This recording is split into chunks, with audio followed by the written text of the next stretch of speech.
नमस्कार मित्रांनो, कॉमेडीचा वादा प्रदीप दादा चॅनलमध्ये आपल्या सर्वांचं स्वागत.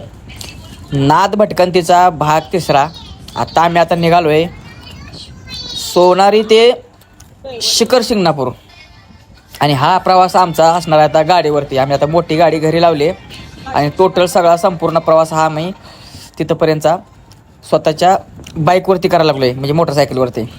मित्रांनो, तुम्ही जात असताना तुम्ही बघतायच आता हा हिरवागार नजारा. हा नजारा बघण्यासाठीच आम्ही खास आणि इथला अनुभव घेण्यासाठी आम्ही मोटरसायकलवरती आलो आहे. आता आपण जवळपास नात्यापुतेच्या त्या बायपासपासून पुढं आलो आहे आणि शिखर शिंगणापूरच्या घाटाला लागलो आहे. आता तुम्ही घाटातला नजारा बघा, हिरवागार. तरी थोडा पाऊस कमी झाला आहे, त्यामुळे तुम्हाला एवढं सुंदर दिसणार नाही, तरी पण जे दिसतंय ते तुम्हाला दाखवण्याचा मी प्रयत्न करतोय. मित्रांनो, गाडीवरती आल्यानंतर जो अनुभव असतो राईडचा, कसा आहे का नाही, कसा युटर्न घेतला बसनं, मग हा अनुभव आपल्याला गाडीवरती आल्यानंतर घेता येतोय. म्हणून हा सगळा अनुभव आणि इथला जो हिरवळी किंवा निसर्गरम्य वातावरण, या सगळ्या गोष्टीचा आपल्याला आनंद घ्यायचा होता, म्हणून आपण खास मोटरसायकलवर आलो आहे. चला मित्रांनो, आपण जवळपास घाटाच्या आता वर जवळजवळ 90% आलो आहे. आता मोठा घाट आहे हा भरपूर, आणि तुम्ही ही बघताय का नाही, ही सगळी भाविक येणारी सगळ्या गाड्या हे सगळ्या वरून देवावरूनच खाली लागल्या त्या. तर आता फायनली मित्रांनो, आपण इथे येऊन पोचलेलो आहे. जे समोर उंच टेकडीवर जे दिसतंय तेच आपलं शिखर शिंगणापूरचं मोठा महादेव, म्हणजे महादेवाचं मंदिर. इथं आल्यानंतर हा पहिला टप्पा लागतो तो शिवपार्वती मंदिराचा, आणि इथून वरच्या दिशेने पाहिलं तर शिखराकडे बघितलं तर ते आहे ते मेन महादेवाचं मंदिर. तर इथं चढताना पायऱ्या खूप मोठ्या असल्यामुळं मोठ्या प्रमाणात दम लागतोय. पण मित्रांनो, गर्दी आणि माणसाचा उत्साह पाहून थकवा अजिबात जाणवत नाही. तर मित्रांनो, ही जी गर्दी आहे याच्यापेक्षा श्रावण महिन्यामध्ये 3 ते 4 पटीनं गर्दी जास्त असते.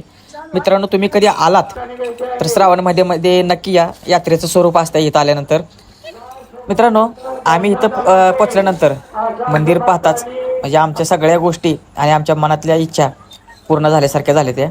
मित्रांनो, आता अडचण अशी झाली की रांग भरपूर असल्यामुळे गर्दी दर्शनाची आम्ही मुखदर्शनच घेण्याचं ठरवलं मित्रांनो, कारण पनू आणि शंभू सोबत होते. तर मित्रांनो, इथं जे गाभाऱ्यामध्ये जो आहे हो हा मोठा ढोल आणि मोठा नादघंटा, तो म्हणजे त्यासाठीच आहे की इथं आल्यानंतर आपली महादेवाची वारी पोचली हे इथं दक्षिणा देऊन तो ढोल वाजवला जातो आणि वारी पोचली हे तिथं कळवलं जातं म्हणजे देवासाठी. तरी मित्रांनो, पाऊस भरपूर असल्यामुळं आम्हाला आतमध्ये म्हणजे दर्शन आम्ही घ्यायचं पण टाळलं, आणि जे महत्त्वाचं जे शीन होतं ते आम्हाला जास्त घेता आले नाहीत. तर मित्रांनो, काय नाही, आपण नेक्स्ट वेळेस आपण नक्कीच रिपीट अजून याच ठिकाणी येऊ. तर मित्रांनो, तुम्ही इथला नजारा बघून आणि तुम्हाला हे मंदिर बघून तुम्हाला काय वाटतं कमेंटमध्ये नक्कीच कळवा. आणि हो, आपला हा ब्लॉग तुम्हाला कसा वाटला हा पण कमेंटमध्ये सांगायला अजिबात विसरू नका. मित्रांनो, आता तुम्ही बघतायच हा पाऊस एवढा जोराचा वाढलेला होता, अक्षरशः आम्ही पावसात पूर्ण आम्ही भिजून गेलेलो होतो. तरी ह्या पावसामध्ये पनू, शंभू, कोमल आणि मी पण जवळजवळ म्हणजे 99% आम्ही पूर्ण भिजलो असल्यामुळं आम्ही लवकरच तिथून निघण्याचा मार्ग निवडला. मित्रांनो, तुम्ही तरी पण एवढ्या गर्दीमध्ये लोकांची ये जा चालूच होती. जेवढे लोक जायला चालू होते तेवढीच लोक यायला पण चालू होते.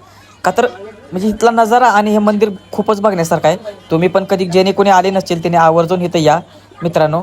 तर चला, आपल्या प्रदीप दादा या यूट्यूब, फेसबुक आणि इंस्टाग्राम आयडीला फॉलो करा, आणि व्हिडिओ कसा वाटला कमेंटमध्ये नक्कीच कळवा मित्रांनो.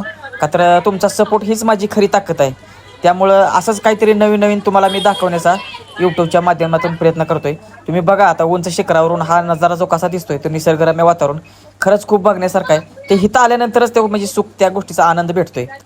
तर मित्रांनो, तुम्हाला हा व्हिडिओ कसा वाटला कमेंटमध्ये नक्कीच कळवा, आणि व्हिडिओ आवडल्यास शेअर करायला पण अजिबात विसरू नका. तर मित्रांनो, पाऊस भरपूर असल्यामुळं ह्यावेळेस आपण मेजवानी काही बनवू शकलो नाही. नेक्स्ट ब्लॉगमध्ये आपण 100% काहीतरी विशेष बनवून तुम्हाला दाखवू. तर मित्रांनो, हा ब्लॉग असाच कंटिन्यू करा आणि आपल्याला सपोर्ट करीत राहा. धन्यवाद मित्रांनो, धन्यवाद.